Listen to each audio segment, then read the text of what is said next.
muito boa noite, a paz do Senhor Jesus. Estamos aqui hoje para mais uma live AD Fora do Púlpito. Eu sou o Vinícius e estou hoje substituindo o nosso querido Alan Dinali, que está em viagem nessa noite, por isso não pôde comparecer. Espero representá-lo à altura, né, pastor? Com certeza. A responsa é grande. A responsa é grande. A responsa é grande. Porque ele está acompanhando lá de São João del Rei.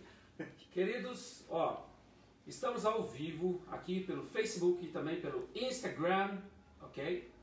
Vocês podem compartilhar, podem não, vocês devem compartilhar, certo? Chamar aí nos seus grupos de WhatsApp, manda direto para os amigos, para a família toda, ok? Não deixe de compartilhar essa live, tá bom? O assunto hoje é muito importante, um tema sensacional e nós estamos hoje encerrando a trilogia deste assunto sensacional. Nós somos da Assembleia de Deus Semeando Paz. A nossa sede fica na rua Manuel Valinhos, no bairro Santa Bárbara. Nosso pastor presidente, pastor Paulo Batista de Oliveira. Pastor se o senhor espirrar, saúde, tá? Fique sabendo, viu? Qualquer coisa, tamo aí o xaropinho, o mel, tá? E estou aqui também com o nosso querido pastor Gersino. O pastor Gersino, ele é vice-presidente da nossa igreja. Ele é dirigente da igreja do Catalão, da Assembleia de Deus Semeando Paz do Catalão. E também ele é vice-presidente da nossa igreja. O pastor Gersino é vice-presidente, psicólogo, escritor, conferencista, terapeuta, o homem multifuncional. Pega bem esse negócio? Mais ou menos. Eu quero deixar aqui para vocês anotarem aí as mídias sociais do nosso pastor Gersino. No Instagram, ele está em psicólogo Gersino. No Facebook, Gersino Gomes. No Twitter, Gersino_L. E o senhor também tem um recado para nos dar a respeito dos seus livros. Boa noite. Boa noite, Vinícius. Boa noite, pastor. Não falei boa noite, não? Falou. Estou repetindo boa noite aí, para ter certeza que será boa. Prazer nós estarmos juntos aqui para a nossa live. E eu gostaria de divulgar o meu número de WhatsApp.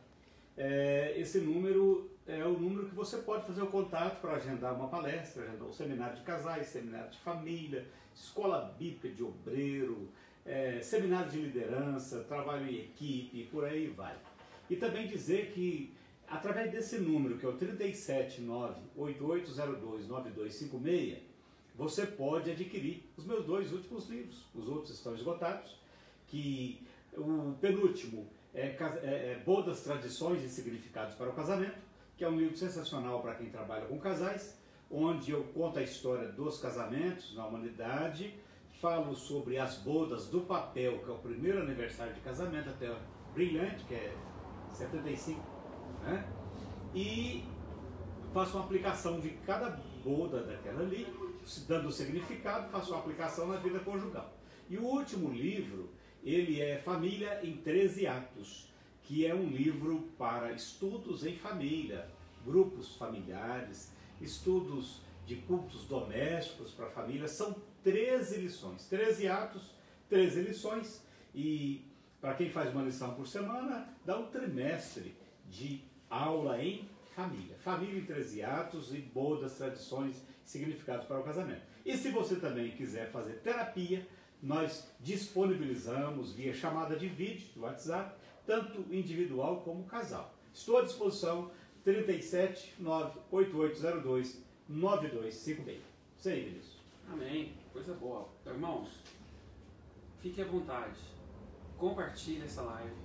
Chama todo mundo aí, que o assunto hoje é muito importante. Muito, muito importante e interessante. Nós vamos fazer aquele arremate das 2 últimas lives. É super importante você estar participando, tá? Nos enviando seus comentários e também compartilhando o máximo que você... Eu aprendi com o Cleitinho. Compartilhe essa live. Bom, eu quero deixar aqui também as mídias sociais do Diácono Alan Dinali. Vocês podem encontrar ele no Instagram, Alan Dinali, no Twitter, @Alan Dinali, com um L, viu, gente? E também eles têm um canal, Alan com a Pamela, eles têm um canal, eles formam um casal PIA, com assuntos para jovens, casais, super interessante, muito bom, tá? Fica aqui o recadinho, busca lá no YouTube, Casal PIA, ok? vocês vão se amarrar porque é muito bom. Pastor Gercino, não é de hoje que vemos e sabemos da força que a mídia possui. Isso fica mais nítido quando, por meio de toda essa força, ela passa a inculcar nas pessoas uma ideia ou mesmo um ponto de vista já formado sobre determinado assunto. E note que quando fazemos referência à mídia, estamos na verdade nos referindo a todas as suas formas de veiculação. Não se nega que a mídia é muito importante para o conhecimento. Entretanto, isso não significa que às custas deste argumento ela possa manipular, ainda que de forma velada, tudo aquilo que é veiculado a fim de movimentar a massa social num determinado caminho. Por isso que se deve questionar até que ponto a mídia deve atuar e quais os seus limites. Estamos sendo influenciados? Tema da live de hoje, o poder da influência. Quem você segue? Pastor Gercino, a internet dá voz para todas as classes e para qualquer assunto. Ela dá voz para todas as classes e para qualquer assunto. Isso. Ponto. Ponto. Que tipo de ativismo digital é feito atualmente? Tá animado? Tô demais. Let's go!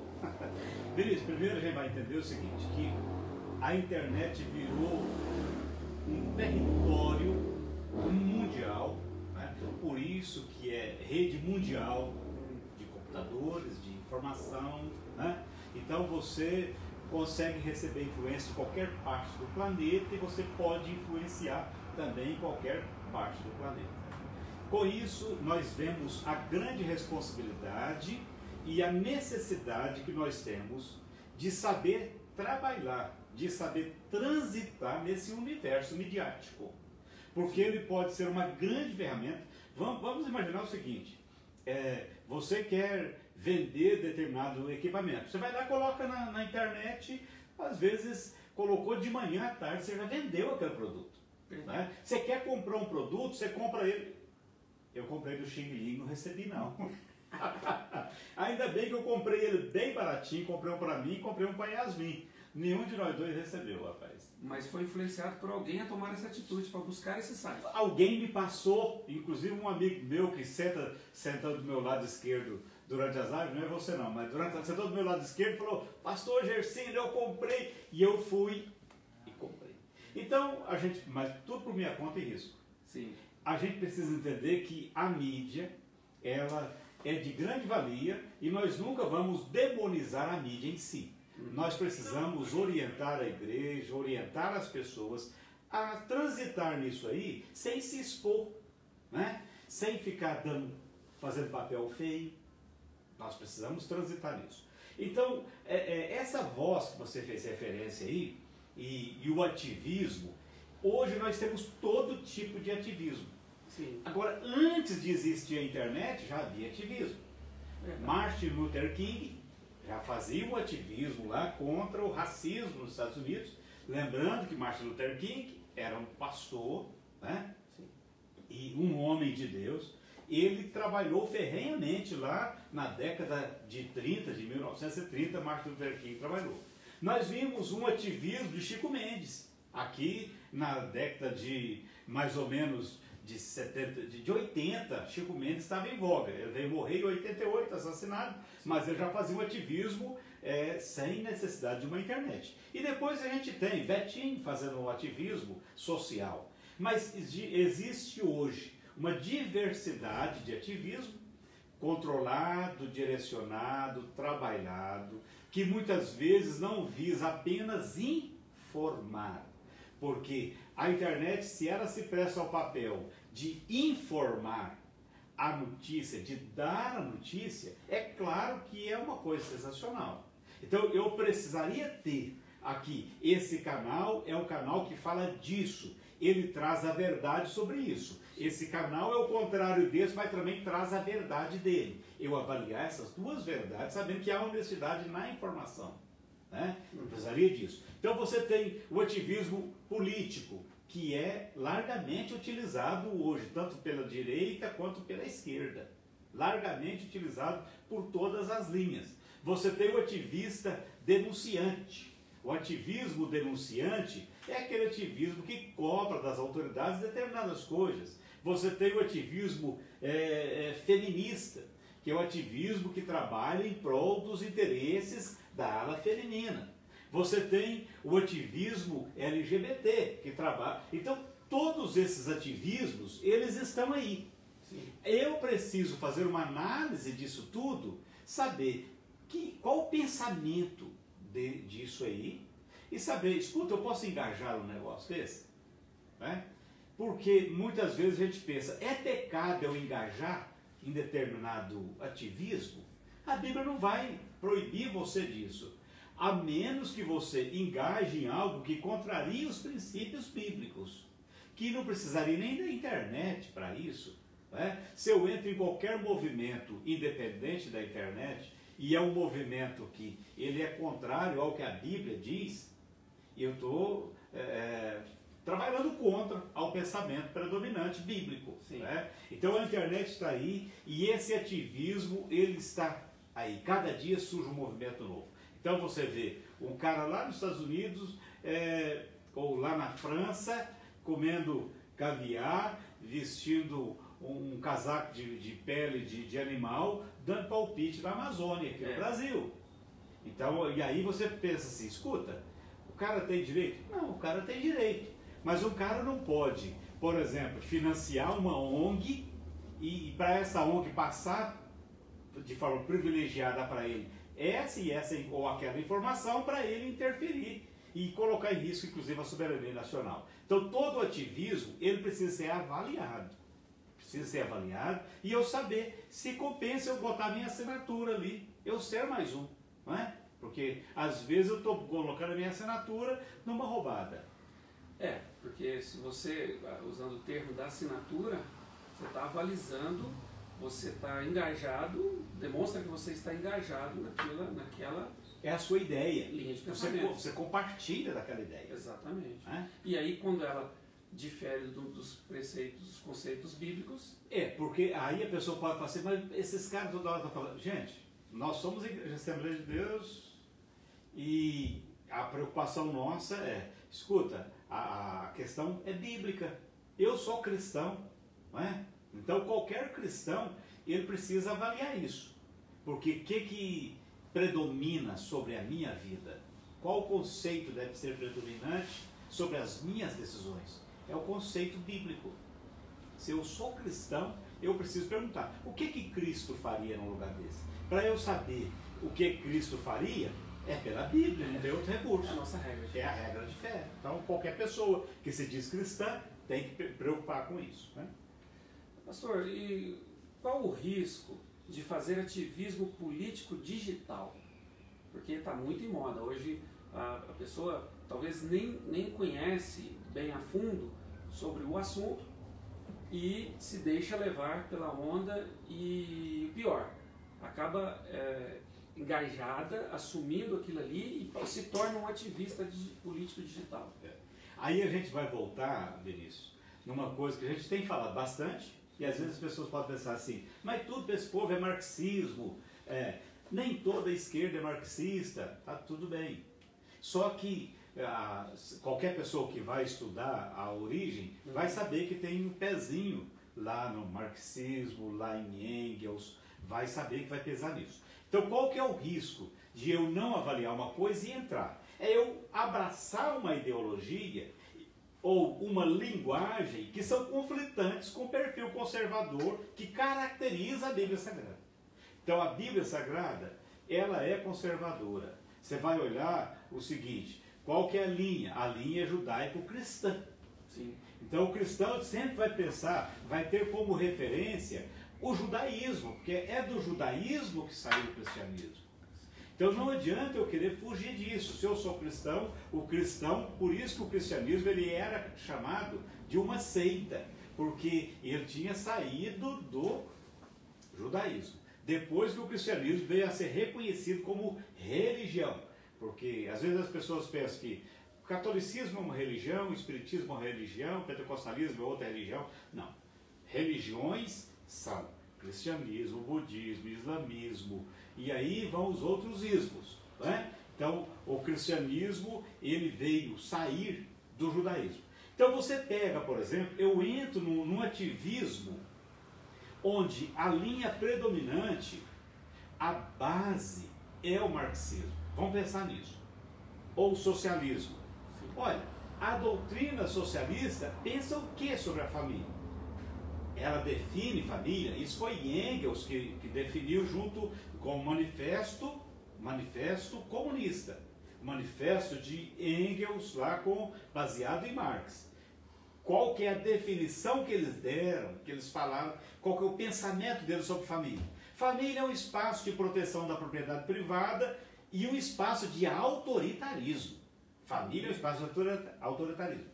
A família é entendida pelos pais desse socialismo como um ambiente de dominação, de opressão. E mais tarde seria reproduzido em larga escala pela sociedade civil. Então, a gente vai ver o seguinte, que eles pensavam o seguinte, bem, já que a família é um espaço de dominação, é um espaço de opressão por causa da figura paterna, exatamente por causa da figura paterna. Sim. E aí vem bater de frente com o papel do homem que Deus determinou na Bíblia Sagrada. Então, é um espaço de dominação, é um espaço de opressão. Então, o que a gente precisa fazer? Precisa desconstruir essa família. E é por isso que na família desconstruída, você não precisa de um homem, você não precisa necessariamente dessa figura. Qualquer pessoa juntou, formou uma família. Você tem o mesmo objetivo, uma família. Sim. E aí nós vamos ver que o conceito bíblico de família, ele parte para outra coisa. O conceito bíblico de família é baseado na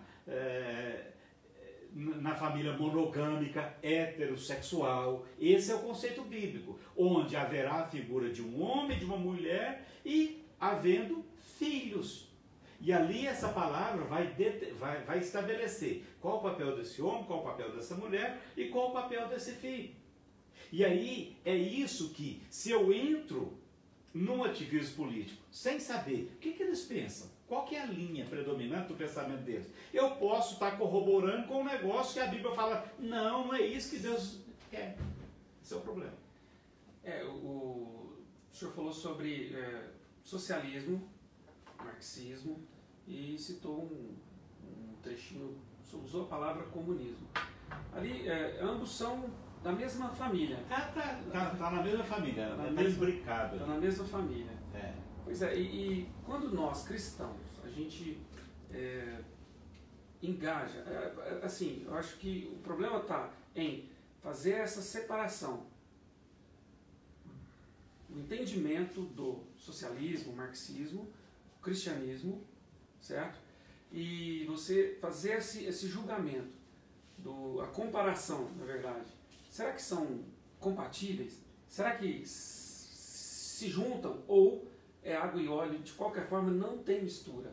Não tem mistura, mas lá na frente nós vamos ver sobre isso. Nós vamos falar sobre isso. Por que são incompatíveis?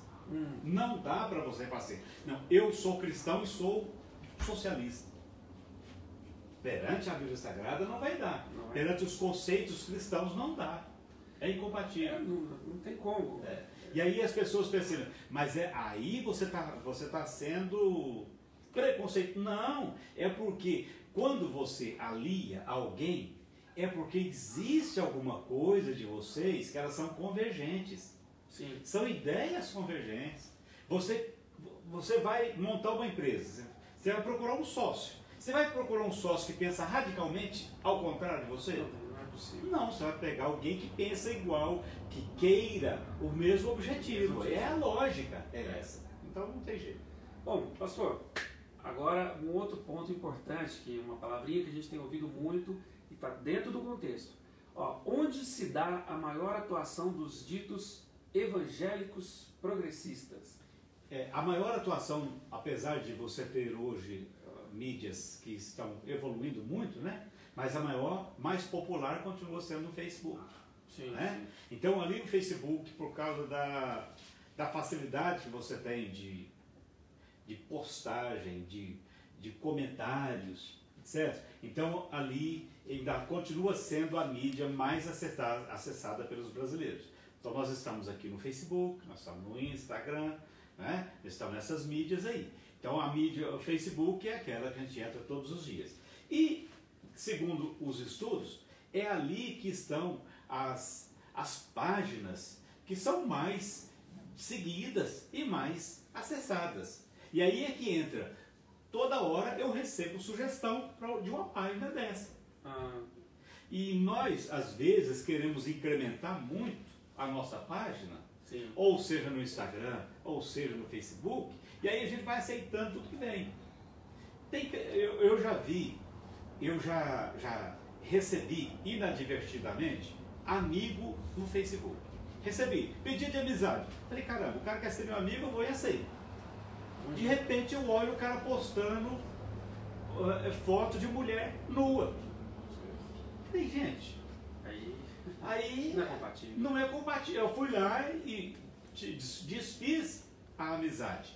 Eu vi a pessoa com muito xingamento, muito palavrão. Falei, escuta, peraí, então dá licença. Então a gente corre o risco da gente não ser seletivo. E aí voltamos à frase que eu acho que nós repetimos vamos repetir na trilogia inteira da mídia. Diga-me com quem andas, eu direi quem você é.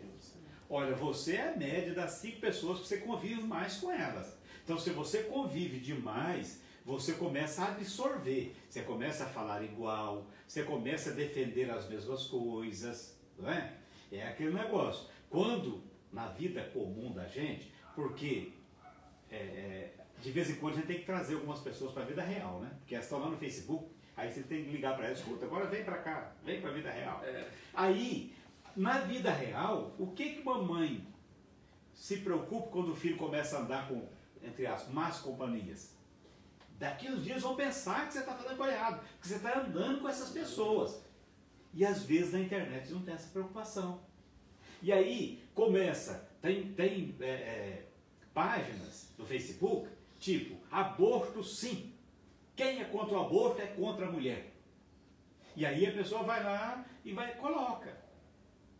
E segue. Blogueiras feministas, coletivo anarquista, luta de classe, anarquismo, luta de classe, revista Asmina, velório da direita 2.0, Viu o Mundo. São diversas páginas que o conteúdo delas é um conteúdo destrutivo. Quebrando tabu. Quebrando tabu. Mídia ninja. Depois até vai ter mais lá na frente. Então a gente precisa saber o seguinte, porque às vezes, hoje, as pessoas não sabem, principalmente os jovens, eles pensam que está só ali. Mas se eu sou o RH de uma empresa e eu vou contratar alguém, eu vou e faço a entrevista de seleção. Eu vou lá no Facebook da pessoa, o que é o dia a dia dela. Hoje é muito utilizado esse recurso. As empresas usam isso. Aí as empresas olham o Instagram da pessoa, olham o Facebook, falam, escuta, esse cara, ou essa pessoa, olha o tipo de gente que ela segue. O perfil da empresa, vamos dizer que aquela empresa conservadora. O perfil da empresa é essa. Aí nós vamos contratar um cara desse jeito. É igual a empresa. Veja como que o negócio está sério. Há pouco tempo, nessa maré baixa do nosso time aí, né? Chega uma moça com uniforme na porta da Toca da Raposa e vai querer doar 25 centavos para milhar. E alguém vai e filma. O que a empresa fez? Demitiu a coitada. Coitada, forma de falar. E ela devia ter inteligência para pensar o seguinte, gente, eu estou com o uniforme de uma empresa.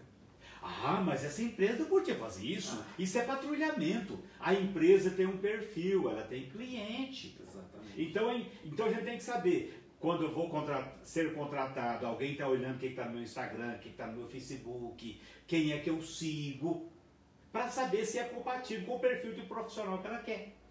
Posso fazer só um adendo? Faz. Dentro dessa pesquisa, não só no mundo corporativo, né? As empresas, os RHs, todos, sua grande maioria, eles analisam isso, mas também Eu tive conversando com uma pessoa, quando eu fui tirar o visto para os Estados Unidos, a pessoa falou, olha, se você tem alguma coisa de comunismo nas suas redes sociais, tira, porque você não vai entrar nos Estados Unidos. Batata. A gente tem que pensar o seguinte, a gente pode até falar assim, mas isso é um absurdo. Gente, Não é. A casa é minha, eu deixo entrar quem eu quiser. Eu uso, o critério é meu. O critério é meu. Então eu preciso, isso está dentro do tema que a gente já falou outras vezes, chamado inteligência emocional. Eu transito no mundo diverso. Então eu preciso ter um mínimo de postura que diga para esse mundo o seguinte, essa pessoa tem equilíbrio, essa pessoa não entra em coisa que vá barrar o sonho dela profissional. E aí você imagina como cristão. Como cristão você também, o mundo olha, mas aquele cara é crente, aquela menina é crente, mas fica, igual você falou, está seguindo porta dos fundos. Não é? Então, é complicado. Depois contra. Depois. Bom, pastor Gercino, seguindo aqui... Aliás, deixa eu abrir um parênteses aqui, Vinícius. Que a gente poderia pensar o seguinte, vocês estão falando de um ativismo que você tem que ter tanto cuidado para entrar.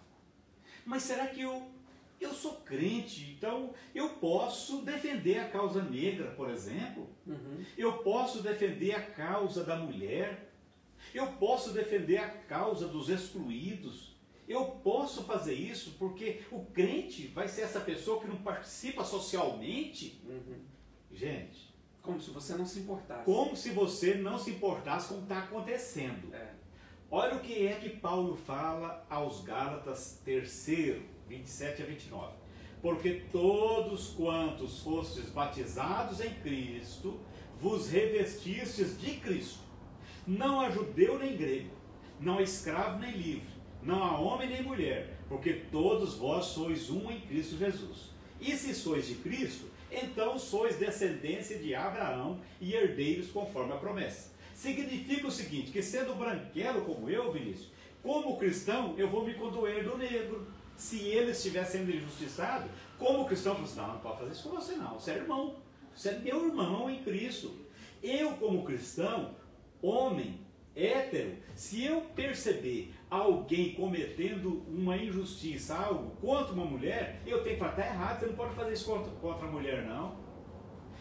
Então eu não preciso mostrar, eu sou o lado negro, eu sou o lado isso, eu sou aquilo. Eu tenho que tomar a visão como que Cristo, porque Cristo, ele teve o rico José de Arimateia, ele teve o intelectual Nicodemos, ele teve o leproso, ele teve o pescador, e tudo ali, ele atendendo todos eles. Ele teve Maria, mãe de Lázaro, piedosa, ele teve Maria Madalena, ele teve a mulher samaritana. Cristo, ele assumiu um ativismo único? Não, ele pegou o projeto de Deus para a salvação do homem, porque as pessoas estão sendo ativistas, porque elas querem resolver o problema social. E o problema, ele é o problema da alma, é espiritual. Então o cristão devia enxergar mais longe. Sim. O cristão ele tem que enxergar além do social. Porque quando ele enxerga além, o social também entra. Exatamente. Automaticamente.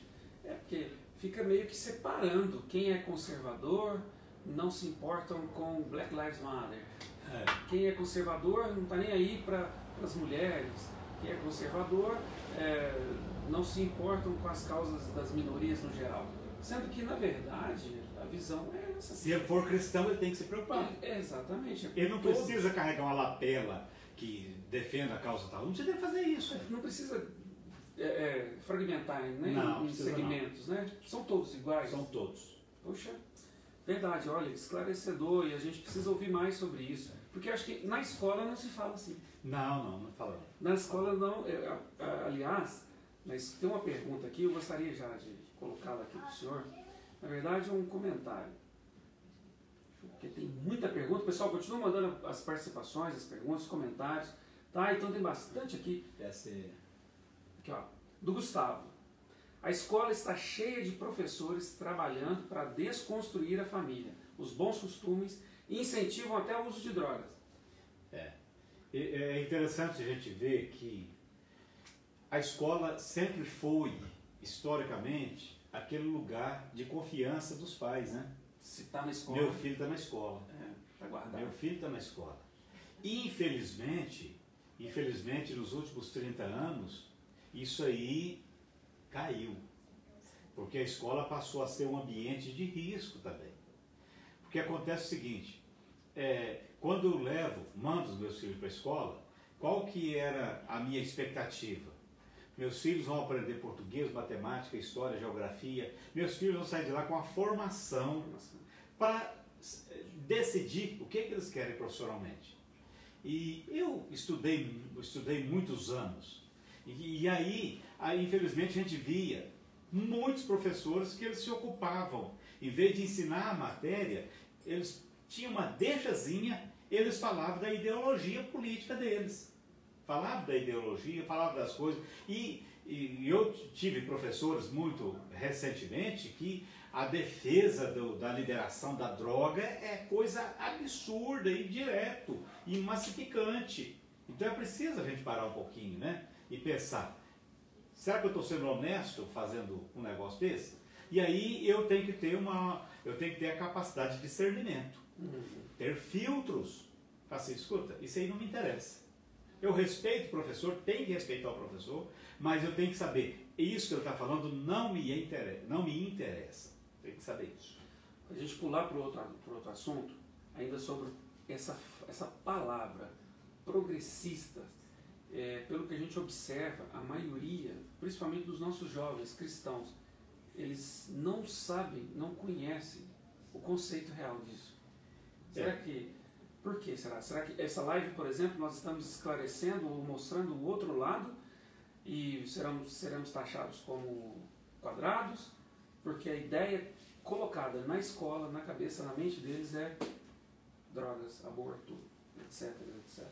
Então a gente vai ver o seguinte, que a gente precisa entender que por trás, porque você ouvir, eu sou progressista, ele soa como um conceito futurista, né? De evolução. Eu quero o progresso, eu quero a ciência, eu quero ver a minha nação crescer, eu quero ver a minha nação ficar entre as maiores do mundo. Infelizmente, a gente vê que esse progressismo, ele está muito mais relacionado com atitudes anarquistas, liberalistas, no sentido de não colocar freios nas coisas, no sentido de fragmentar as instituições, porque se não houver instituições, haverá de fato a liberdade, e é por isso que hoje a gente tem escolas quebradas, alunos que batem nos professores, e aí é que eu vejo uma contradição de muitos professores, porque eles são vítimas. Eles estão vendo o que está acontecendo. Então, quando a gente fala assim, eu preciso pensar que esse progressismo ele é incompatível, por quê? Porque eu não comungo com os pensamentos, eu não comungo com os conceitos marxistas, comunistas, que ensinam e incentivam lutas de classe. Tem que ter uma classe sempre contra a outra. Nós somos as mesmas pessoas que buscamos as mesmas coisas. Nós buscamos o quê? A melhoria da nossa vida, a melhoria da sociedade. É isso que nós deveríamos buscar. E não ter uma classe que está sempre digladiando com a outra. Né? Eu sou contra as políticas públicas que incentivam o aborto, a ideologia de gênero.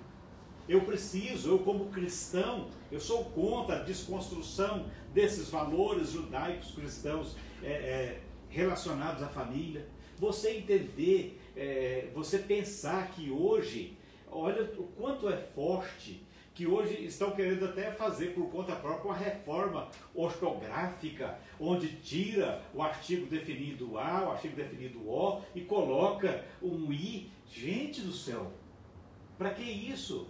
Então a gente precisa entender, e eu sou contra o feminismo ou femismo que as pessoas hoje modernamente estão dizendo, porque acaba sendo um feminismo radical que se transformou nesse feminismo, né? Então, eu sou contra a descriminalização das drogas, o incentivo à sexualidade precoce das crianças, a erotização da criança e do adolescente, assim como a intervenção estatal na educação das nossas crianças. Eu, como cristão, tenho que ser contra essas coisas. E é interessante pensar o seguinte, rapaz, é muito simples viver. Você pega os intelectuais que nós temos hoje, que estão num nível tal, pergunta para eles, como que foi a sua criação? Como que era dentro da sua casa? Você tem ódio do seu pai?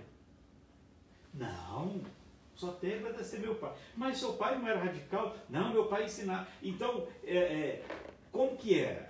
E eu preciso entender o seguinte, que eu preciso ter um filho que ele esteja pronto para respeitar a mulher, para dar um conceito para a mulher relevante que ela mereça.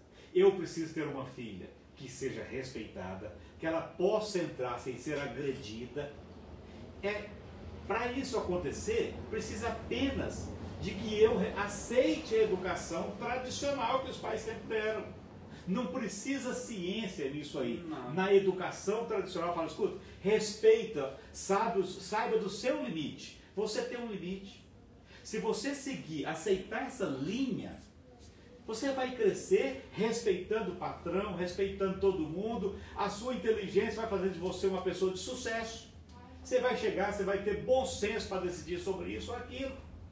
Só que aí as pessoas querem, não, olha, tem que dar liberdade. Aí você vê criança muito precocemente tendo acesso a uma sexualidade que ela não está preparada, o desenvolvimento dela não está preparado para aquilo. Então toda essa ideologia progressista, ela visa antecipar, jogar isso no colo de quem não está preparado para receber. Sim.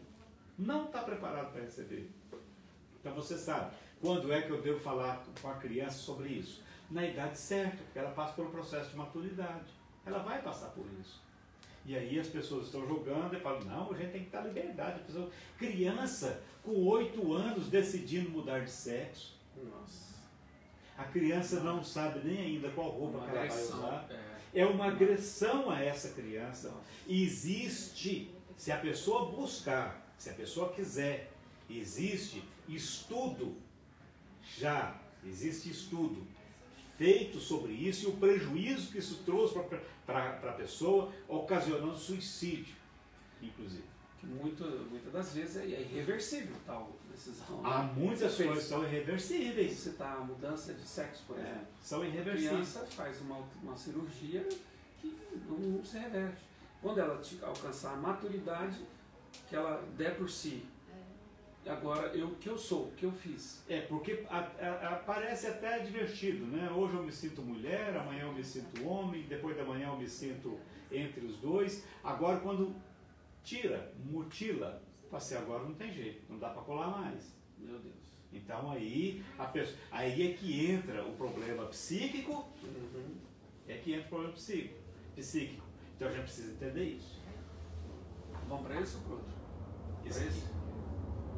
Quando o cristão se diz progressista, ele está assumindo que tipo de postura? Então a gente vai entender o seguinte. Às vezes nós passamos por um período de modismo, né? Sim. Então, se o meu professor diz,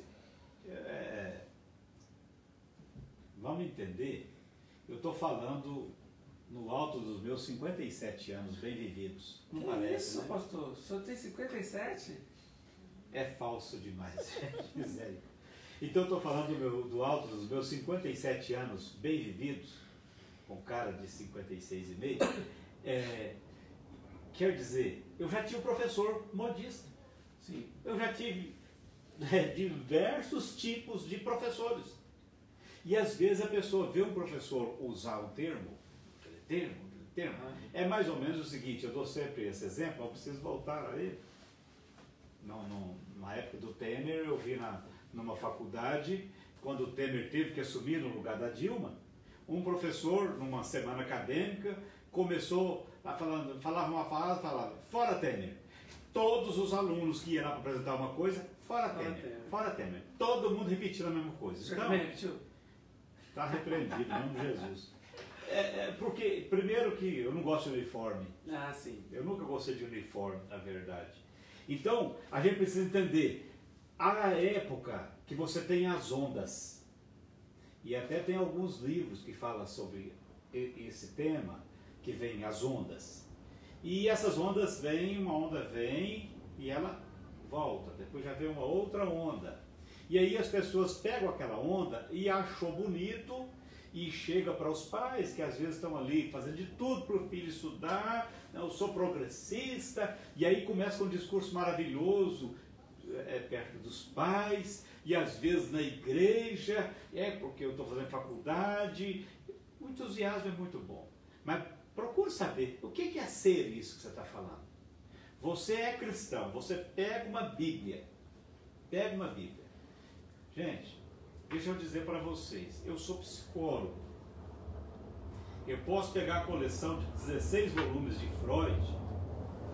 Se eu bater ela no liquidificador, eu não troco ela pela Bíblia. Eu não vou trocar Freud pela Bíblia. Eu não vou trocar nenhum pensador da minha área pela Bíblia Sagrada. Eu não vou trocar. Então, se você diz que é cristão, você frequenta a igreja, você precisa saber. Ser progressista significa que eu concordo com o quê? Primeiro, que você também repudia a Bíblia Sagrada como palavra de Deus. Isso é importante, porque a maioria não tem esse conhecimento. Então, perdão, pastor, jovenzinho, você que nos assiste, todos os pais, senhores pais, esse é um momento muito importante da nossa live, um momento de esclarecimento crucial. Muitas das vezes, a maioria dos pais não sabe, não tem entendimento do que significa o progressismo. Tá? Então, essa live é esclarecedora, didática. Por favor, não perca essa parte, com muita atenção, muito carinho, em nome de Jesus. É porque aí a pessoa está dizendo o seguinte, eu abro mão dos conceitos bíblicos. Muito Então, a Bíblia, eles poderão até dizer, a Bíblia contém a palavra de Deus. Eles poderão dizer isso. Mas a Bíblia ela não contém a palavra de Deus. Ela é a palavra de Deus. Segundo, vai ter um afrontamento numa das doutrinas, nas doutrinas basilares do cristianismo, que é a Trindade. Então, não, esse negócio de 3 deuses, isso, e aí já entra nesse conceito. Então, eu estou abrindo mão da doutrina da Trindade. Eu estou sendo indiferente aos ensinos sobre o pecado original. Aí entra o relativismo, porque aí fala assim, não, peraí, tem coisa que não é tanto assim também não. Aí entra o relativismo. Se me faz bem? Se me faz bem, não é pecado. Não é pecado, eu estou fazendo uma coisa que é para o meu próprio bem. Aí a pessoa, ela passa, aí entra o antropocentrismo, né? O homem passa a ser o centro, ele tem que ser satisfeito e deixa o cristocentrismo. Repudia o nascimento virginal de Cristo. Não, esse negócio tem umas coisas absurdas, né? Eles não vão aceitar o sacrifício expiatório substitutivo de Cristo na cruz, a sua ressurreição corporal, vão rejeitar qualquer milagre ou sinal divino.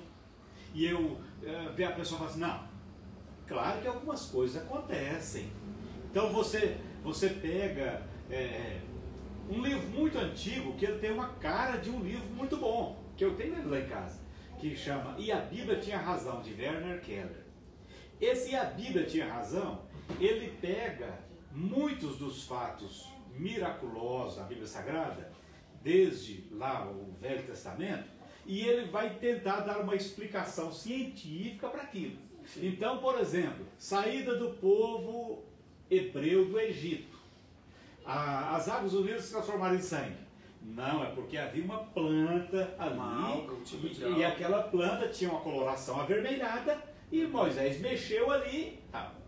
E as codornizes no deserto? Não, porque soprava um vento naquela época. É engraçado, e essas codornas vieram todas em direção aos hebreus e voando baixinho para eles pegar e comer. Então, aí a pessoa fala assim, não precisa de milagre, tem uma explicação. Sim. E aí a pessoa começa a ser completamente racional.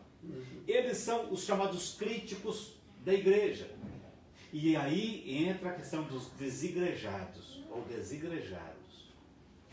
É quando vão acreditar que não tem necessidade dessa instituição chamada igreja.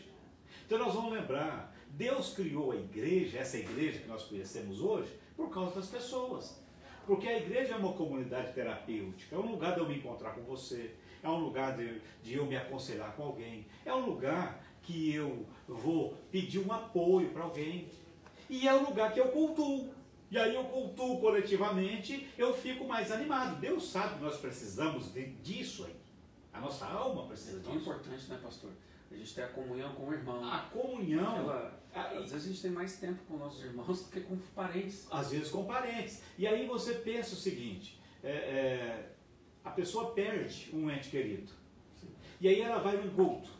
Ela encontra ali, dependendo do tamanho da igreja, 100, 200 pessoas que chegam e vão dar um abraço para ela. Aí a gente chama essa pessoa lá na frente, vem aqui para a gente orar por você, porque perdeu um ente querido. Isso tudo é papel da igreja como instituição. Né? E aí a pessoa fala, não precisa de igreja. E abandona qualquer crença sobre esse negócio de Jesus voltar. Isso é balela. Entendeu? Então a pessoa está assumindo essa postura. É como se ela estivesse assumindo isso. Né? Tá, e se o cristão assumindo toda essa postura aí, afinal de contas, o cristão progressista, ele está apoiando o quê? Vamos lembrar das agendas. Agendas. Então vamos pensar o seguinte, eu entro para o partido dos cristãos de Divinópolis. Formamos agora. PCD. Esse partido, ele tem uma linha, não tem? Sim. Vai escrever o que ele vai ser. O que nós queremos como partido? Nós queremos isso, está tudo escrito ali no ideal. Tipo um credo do partido. Tipo um credo do partido. Então a agenda marxista, a agenda progressista, ela é uma agenda que busca conquistar algumas coisas e defender algumas coisas. Então, quando eu digo, eu sou um cristão progressista, eu estou defendendo a união homoafetiva e a redefinição do conceito de família. Então não existe mais aquele conceito de família que é marido, mulher, marido, esposa e filhos. Esse conceito de família, isso aí está ultrapassado. Gente, deixa eu dizer para vocês, eu estou ciente, e no livro meu, Bodas, Tradições e Significados para o Casamento, eu falo sobre as configurações de famílias que existem atualmente. Porque eu não posso negar que existem algumas configurações de família. Não é que por eu não concordar com elas, que elas não existem. Né? Então elas existem. Entretanto, eu vou dizer, isso aqui está aqui, mas eu não concordo com isso. Né?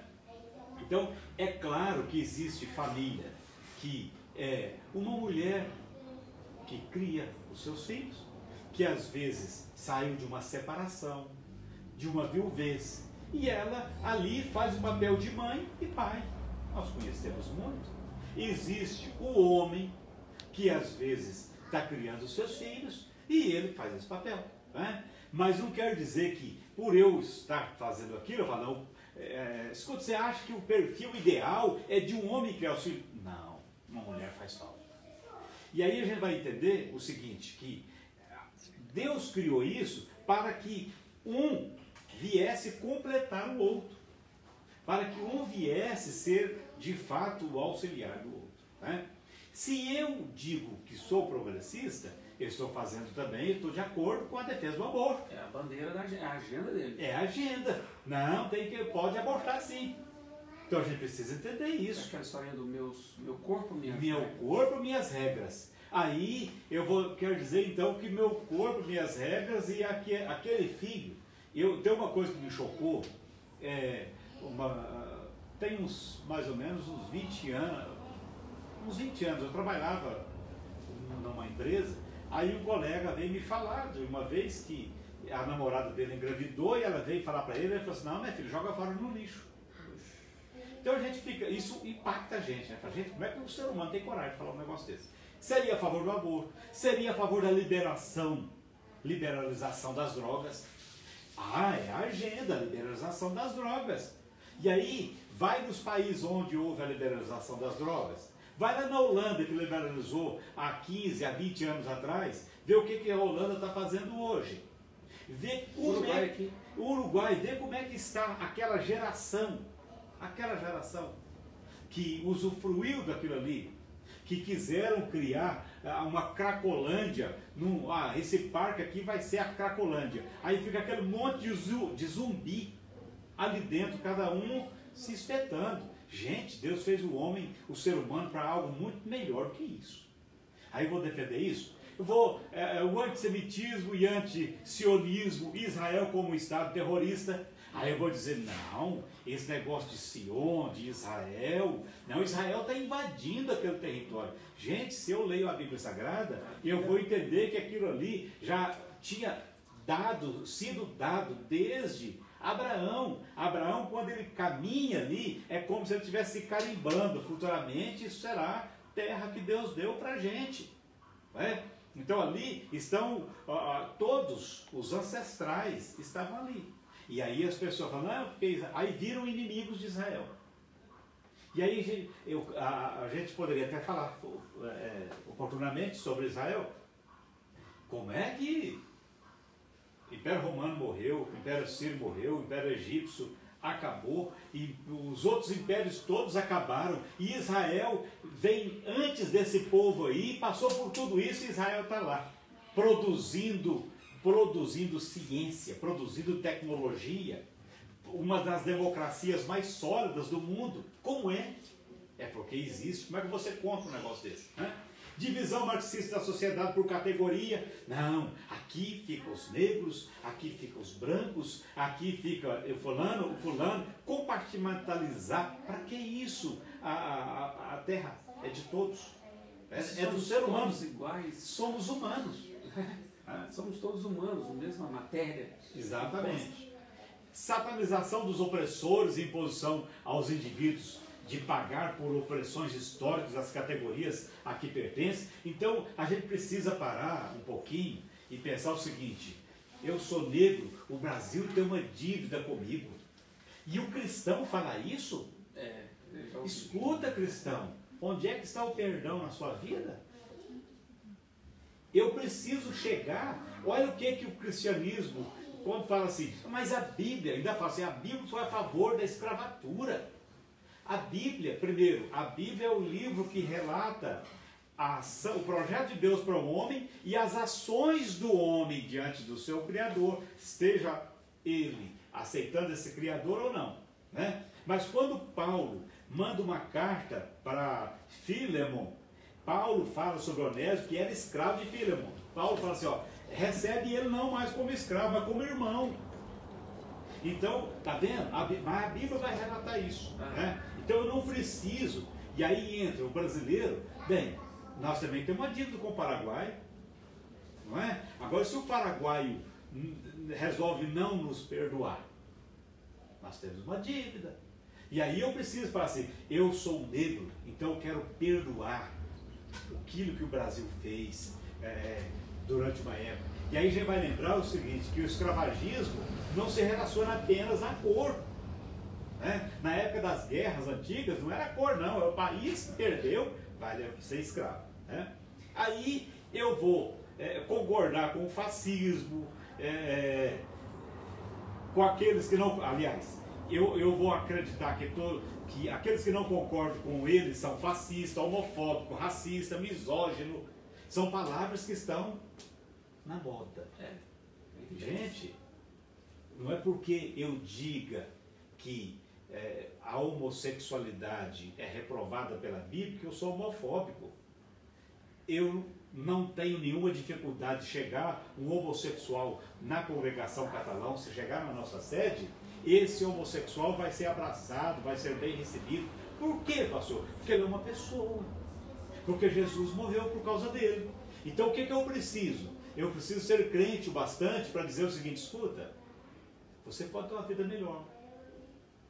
Você pode ser liberto. Não é? Então eu preciso mostrar. Aquilo que a Bíblia diz que é pecado, não dá para eu refrescar. É a Bíblia que está falando, não sou eu. Então aí, eu sou homofóbico porque eu preguei sobre isso.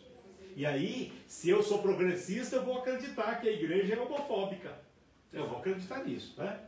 Então, a gente precisa parar um pouquinho e pensar: a minha bandeira, ela está indo contra os princípios bíblicos? Eu decidi ficar do lado de quem? De quem é contrário à Bíblia? O que é mais forte? A Bíblia diz: Jesus falou assim: passará o céu e a terra, mas as minhas palavras não hão de passar. Olha, quantos partidos que nós já tivemos, quantas bandeiras já surgiram, quantos ideais surgiram, desapareceram. Olha o próprio comunista, né? Qual é a referência que a gente tem de sucesso comunista no mundo? De onde esse socialismo deu certo e como foi pregoado por Marx? Onde é que isso aí é o regime dos sonhos? Eu já preciso parar e fazer: não, mas a Bíblia, ela é o livro que salta para a eternidade. Eu não posso abrir mão dele. Exatamente. O que mais é incompatível com a nossa fé e que não deveria ser seguido? Vamos pensar o seguinte: Jesus falou assim: vós sois a luz do mundo, vós sois o sal da terra. O cristão, ele é reconhecido pelo seu comportamento, pela sua forma de se apresentar, pela sua forma de falar, de opinar, pela sua linguagem. O cristão, ele é reconhecido por isso. Então, na época do famoso Orkut, né, eu fiz uma palestra sobre as comunidades que tinham no Orkut. Eu era pastor no Icaraí, eu fiz essa palestra. E tinha crente que seguia Lady Gaga naquela época. Né? Ludmilla não é nada perto de Lady Gaga, né? Então tinha cristão que seguia comunidade tipo assim: colocou a mão na nuca, já era. Aí crente seguindo essas coisas. E hoje você tem crente que às vezes segue jogos online, Diablo 3. Crente que segue celebridades da TV. Crentes que seguem Big Brother, Marcha das Vadias, Meu Corpo, Minhas Regras, Portal dos Fundos. Seremos resistência, quebrando tabus. Porque quebrar tabu tem uma conotação que parece ser uma conotação boa, tipo assim: puxa vida, vamos pensar, eu fiz algo que até hoje o homem não tinha conseguido fazer. Eu superei uma barreira através da minha inteligência. Mas o criar tabu escuta, você até hoje não conseguiu de falar esse palavrão. Se você falar esse palavrão, você quebrou um tabu. O senhor fez um pequeno exemplo bem simplório, né? Na verdade, as sugestões são bem mais... Se você disser o seguinte para a menina que perde a virgindade aos 11 anos, quebrou um tabu. Que vitória. O menino que fumou aos 12 anos, que bebeu a primeira... Você vê primeiro porre. Uns adolescentes que mal sabe escolher a calça jeans com uma garrafinha de cerveja na mão. Está quebrando o tabu. Exatamente. É esse tabu que você quer para a sua vida? Quebra um tabu. Vou entrar na faculdade muito cedo, vou escrever um artigo científico, eu vou descobrir algo, eu vou empreender algo. A minha família não tem ninguém com curso superior. Minha família não tem ninguém. Vamos pensar o seguinte, olha, eu gosto muito faço propaganda dela, não é da nossa linha de fé denominacional, que é Rosana. Como é que é o nome dela, Martinha? Rosana, ela é adventista e ela tem 3 pós-doutorado, 4 pós-doutorado, e Então, ela é formada em ela é neurocientista. Sim. Filha de pedreiro. Isso é quebrar tabu. Filha de pedreiro. Não tem vitimismo? Não tem vitimismo. Não foi coitadinha. Isso é quebrar tabu. Não é perder a virgindade mais cedo do que as colegas. Não é deixar de ser boca virgem com 9 anos de idade. E quebrar tabu é isso. Agora tem gente que faz esse papel inverso. Para o mal. E esse quebrar tabu aqui, quebrando tabus, é só para o que não presta. Está dentro do assunto o que te influencia. O que te influencia. Você está aceitando quebrar esse tipo de tabu aqui? Quebra o tabu positivamente. Vira, ó, na minha casa, todo mundo foi no máximo na graduação. Eu vou no mestrado e depois vou no doutorado. Isso é quebrar tabu, cara. E aí, quer dizer, enxergue. Abra a sua vista. Você tem potencial, você tem um potencial muito maior. A sua mente pode se expandir muito além disso. E aí fica nesses modismos imbecis que só segura a pessoa, não agrega para a pessoa. Né? E aí vem as preferências musicais. Pode falar. Só nessa questão, existe uma vontade desses mentores de uma geração, de gerações de pessoas presas só naquilo ali? Existe, porque vai consumir aquilo que eles produzem, porque a mente vai ficar tão cauterizada que são os únicos que vão consumir aquilo que eles produzem. Nós vamos pensar que isso começou lá na década de 50, não é? Com sexo, drogas e rock and roll, com o movimento Woodstock. O movimento de Woodstock. Woodstock começa lá, quebrou tabu lá. Então era um bando de gente num campo assim, todo encharcado porque estava chovendo, todo encharcado, sujo, uma semana sem tomar banho, bebendo, ouvindo rock e fazendo sexo ao ar livre. E aí nós temos uma geração hoje que é neta ou bisneta dessa geração.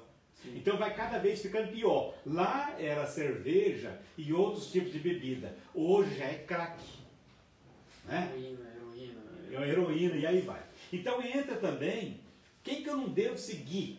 Gente, vem me falar de funk, de Sepultura.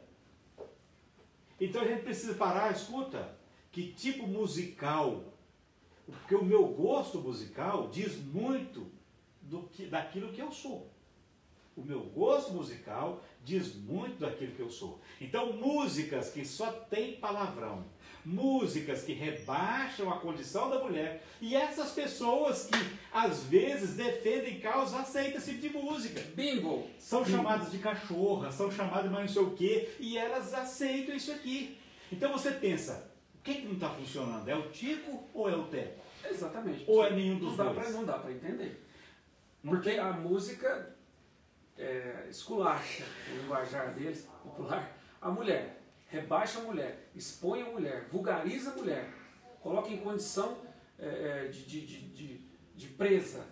E aí é só que na igreja, o homem cristão é machista. Exatamente. E elas estão lá e os caras fazendo posições com elas lá, batendo, dando tapa nelas, mas lá pode. Então precisa a gente parar um pouquinho e falar assim, escuta, gente, vamos voltar à consciência. Vamos resetar aí e vamos voltar à nossa consciência, vamos parar um pouquinho para pensar. Gente, o que está acontecendo comigo? Não é possível. Né? Então a gente vai entender o seguinte, que Deus fez algo muito mais precioso para nós e nós precisamos. Amém. Estamos indo para o final. Palavra sensacional. Nós estamos caminhando para o final, mas temos mais um tópico aqui super importante. Para arrematar, quais os grandes desafios para o cristão que usa as mídias sociais? Primeiro, domínio próprio. Não é porque você viu lá uma publicação que você tem que responder. E você não precisa responder no mesmo nível de agressividade que o outro colocou. Quando a gente faz isso, vai pelo ímpeto, a gente está fora do nosso domínio próprio, que é uma faceta do fruto do Espírito. Segundo, tem uma mente pura.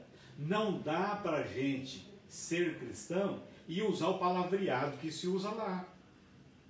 Retuitar algo lá que vai ser o contrário, que às vezes algo que tem uma mensagem subliminar e o cristão está curtindo aquilo ali, com uma mensagem duvidosa, subliminar, compartilhando notícias, compartilhando vídeos. Às vezes tem crente que compartilha vídeo sem ver o vídeo.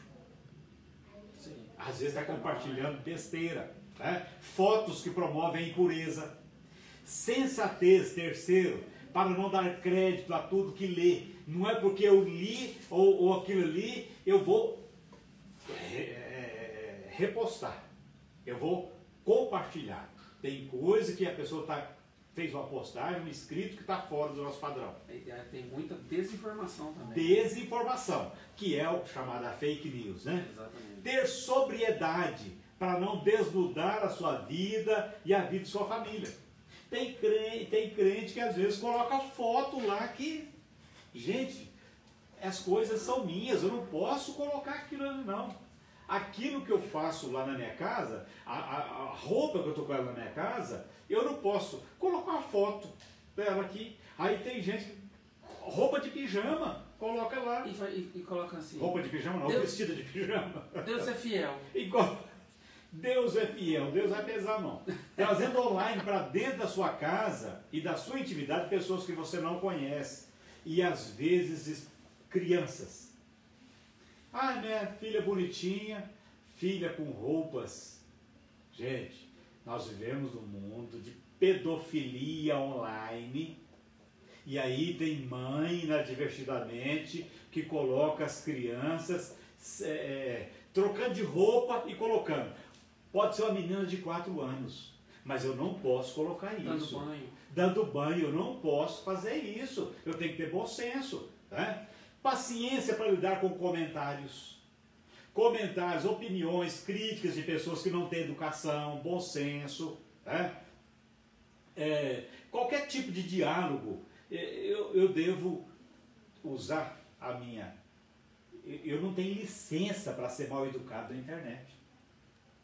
Eu tenho licença para ter a minha postura no mesmo lugar que eu tiver. Tem pessoas que falam num comentário aquilo que ela nunca falaria pessoalmente. Então eu não posso falar. Não pode falar. Não é um lugar neutro. Você não está em outro país, não. Você está na internet. E uma hora você vai encontrar essa pessoa. E sim, pastor, já que nós estamos falando sobre os desafios dos cristãos na mídia social. E quando ele se posiciona de um lado defendendo famílias, bons costumes, o conservadorismo, isso é também positivo ou não? É positivo, porque nós temos que influenciar com o conhecimento bíblico que nós temos. Nós temos que influenciar com aquilo que a Bíblia nos respalda. Então, se eu exalto a família, eu estou exaltando algo que a Bíblia vai falar. Se eu exalto o casamento, a Bíblia vai falar assim, ó, que maravilha que é o leito sem mácula. Né? Então, eu estou falando que aquilo é importante, eu estou dando relevância para aquilo. Né? Sabedoria para não se precipitar em responder, reagir às provocações. Não há fim pacífico para brigas compradas com insensatos e contenciosos. Eu vi esses dias uma pessoa que foi no médico. A história é mais ou menos assim.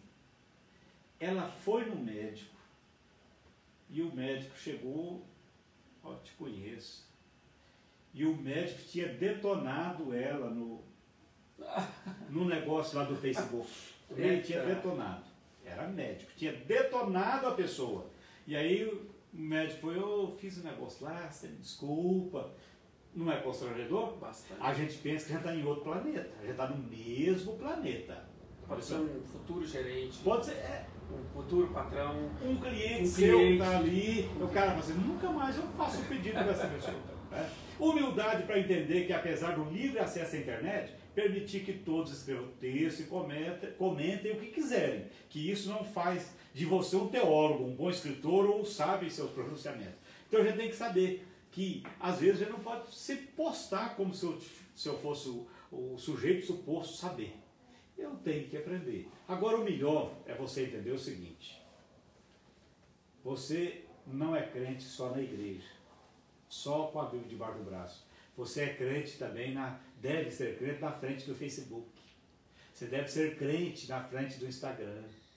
Você deve conversar do mesmo jeito que a Bíblia fala, que é para você conversar com o seu irmão, você tem que conversar com aquele que está lá. Né?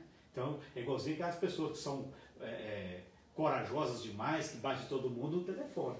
Depois desliga o telefone, não pode ser uma hora você encontra a pessoa. Pincher.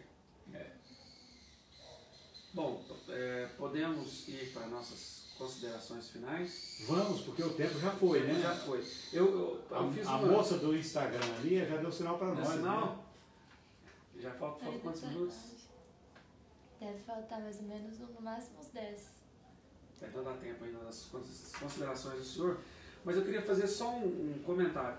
Ou seja, pastor, de tudo que o senhor falou, dá pra gente, nós, cristãos, autênticos, conservadores que somos, dá para nos preocupar com todas essas classes, com negros, com os desfavorecidos e tudo mais, porque dá a impressão às vezes que por ser conservador você não está lixando para aquele povo ali. Então, resumindo, podemos e devemos ser na linha, assim, na palavra mesmo, cristianismo, na sua prática, automaticamente nos preocupar com tudo isso. Uma das primeiras preocupações da igreja, depois do Pentecoste, foi ter uma equipe para atender as viúvas que estavam passando dificuldade. Você pega lá no Velho Testamento, Deus fala o seguinte: olha, cuidado com o órfão, cuidado com a viúva, cuidado com o estrangeiro, trata dessas pessoas. Pra você ter uma ideia, quando ia fazer uma colheita de trigo, de cevada, de uva, olha, aquilo que cair no chão, não apanha não. Porque o estrangeiro vai estar passando aqui e ele vai estar com fome, ele vai poder entrar aí e pegar. Então a Bíblia ela é conservadora nesse aspecto. Ela está dizendo o seguinte: cuide, Deus falando, cuide dos meus filhos. Paulo, ele fez campanha, ele fazia campanha de igrejas pedindo ajuda para aqueles menos favorecidos, para as igrejas que estavam passando por dificuldade. Paulo fazia isso. E aí, se nós somos de fato cristãos, nós vamos seguir esse modelo. Eu não posso ver uma pessoa passando por dificuldade. O que a igreja hoje faz? Essa igreja conservadora. O que nós já fizemos, que você já fez? Você via o drogado que chegava na igreja, o que você fazia um tempo atrás? Encaminhava ele para a casa de recuperação. Você não passava um final de semana indo em Verdurão, limpando banca para colher coisa e levar para lá, para a casa de recuperação? Hoje nós temos quantas casas de recuperação que são mantidas pela igreja. O maior apoiador é a igreja. Então a igreja sabe que ela precisa fazer isso. Ela tem um departamento de assistência social. Ela tem assistência social. Nós temos na nossa igreja a nossa, que vai além. A instituição. A instituição, que vai além da assistência social. Então nós temos essa preocupação. O conservador, ele sabe que a Bíblia, ela ensina ele a não aceitar a injustiça. Não aceitar o juro alto, não é? Não aceitar que alguém seja humilhado. Isso independente da cor. A Bíblia não vai estabelecer cor. Ela estabelece o humano. O humano não pode ser humilhado. Por quê? Porque o humano, ele é um filho de Deus. Então todo ele, dependendo da sua cor, da sua raça, ele precisa ser cuidado.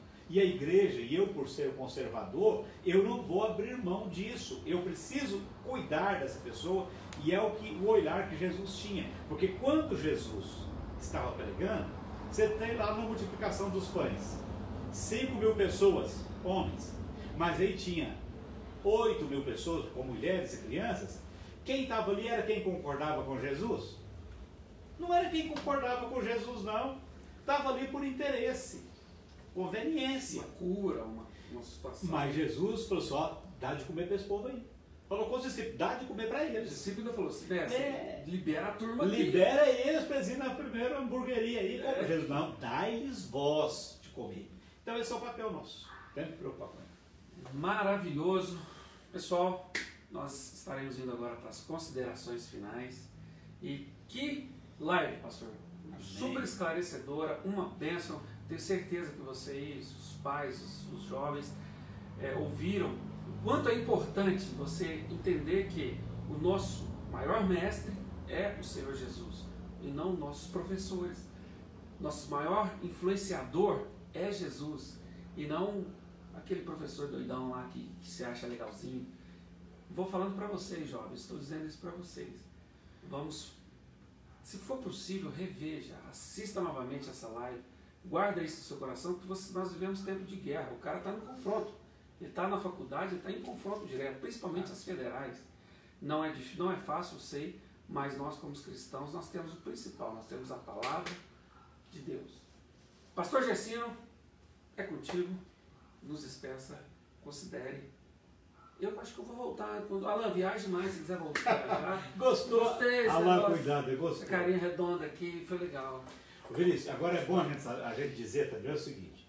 Quando a gente fala disso, a gente não está falando só de mestres lá de fora. Vamos pensar nos nossos mestres. Eu tenho alguns comentários bíblicos lá em casa. De pessoas que são top. Mas nenhum deles é maior do que a Bíblia. Você pega as referências denominacionais, né? No pentecostalismo você tem o Antônio Gilberto, você pega na igreja tradicional, você pega lá Russell Shedd, por exemplo, que infelizmente partiu há pouco tempo. Russell Shedd, mestre. Contemporâneo também. Gordon Fee. Você pega esses mestres,